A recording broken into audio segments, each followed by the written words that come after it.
Have you ever felt like your stomach was about to burst after eating? Or maybe you're wondering why your stomach looks like it's hosting a party of its own. Well, you're not alone.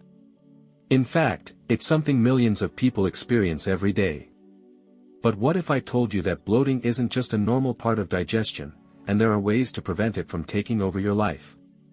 Today, we're diving deep into the science behind bloating, the common causes, and practical solutions to help you feel better. Stay tuned, because by the end of this video, you'll be free of bloating.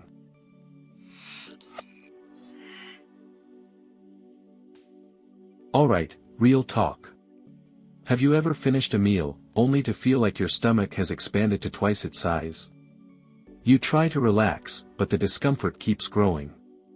That tight, full sensation isn't just annoying, it can also be embarrassing and frustrating.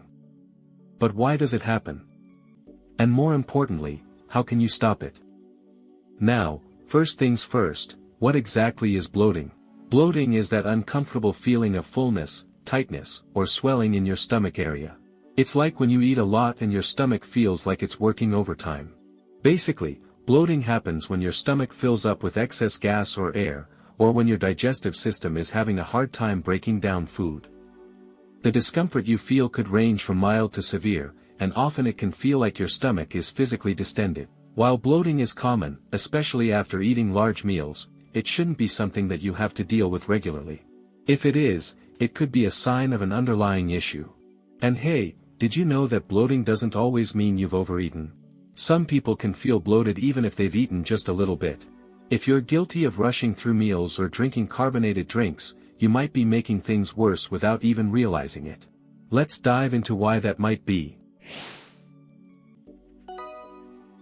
So, what causes bloating in the first place? There are actually several reasons, and trust me, it's not always your fault. Food choices. Some foods are known to cause bloating. High-fiber foods like beans, broccoli, cabbage, and onions are notorious for producing gas. Dairy products, especially for those who are lactose intolerant, can also cause bloating.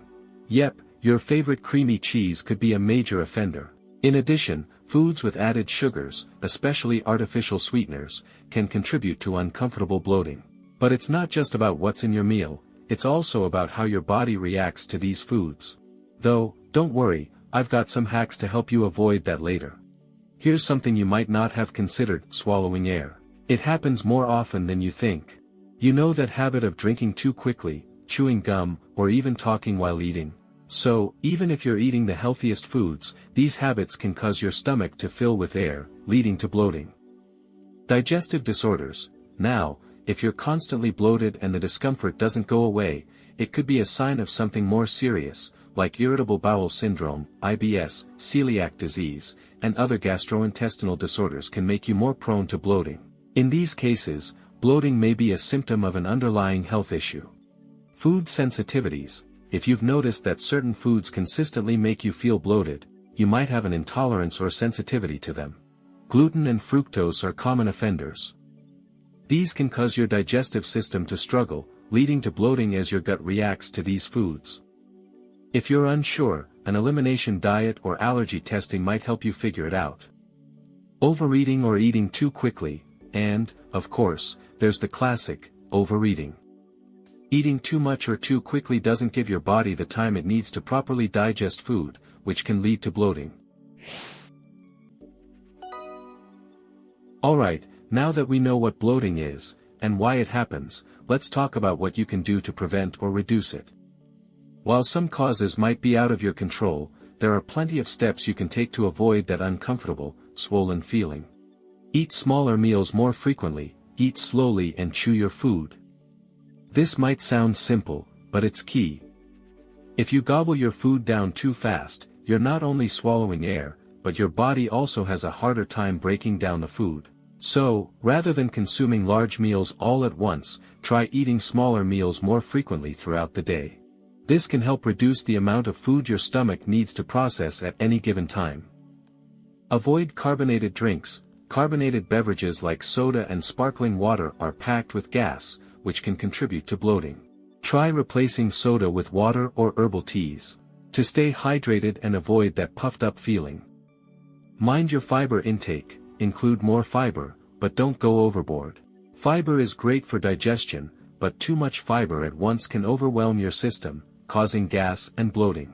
If you're increasing your fiber, do so gradually to give your digestive system time to adjust, and drink plenty of water to help it move through your system. Be mindful of dairy and gluten. If you're lactose intolerant or sensitive to gluten, cutting back on these can make a huge difference.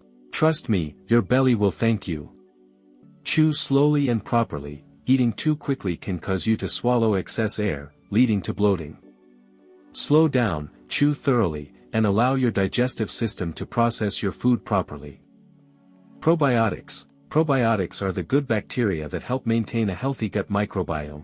By supporting your digestive health, they can reduce bloating, especially if it's related to an imbalance in your gut flora. You can find probiotics in yogurt, kefir, or supplements.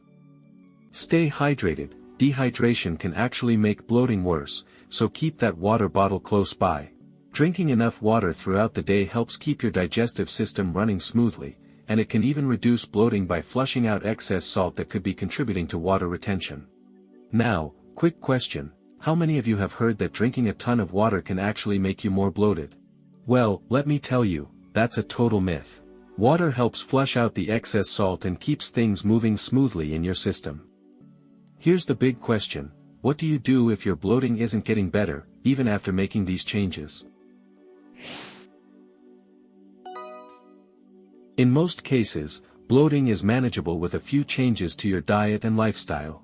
However, if you've tried the tips and tricks we just discussed, and you're still experiencing persistent bloating that's accompanied by severe pain, diarrhea, constipation, or weight loss, it's important to seek medical advice. These could be signs of an underlying condition such as IBS, food intolerances, or even something more serious like an infection or inflammatory bowel disease. Remember, your body is sending you signals. Persistent bloating that doesn't go away or is associated with other symptoms like weight loss, severe pain, or changes in bowel habits should not be ignored. If you feel like something isn't right, don't hesitate to consult a healthcare professional.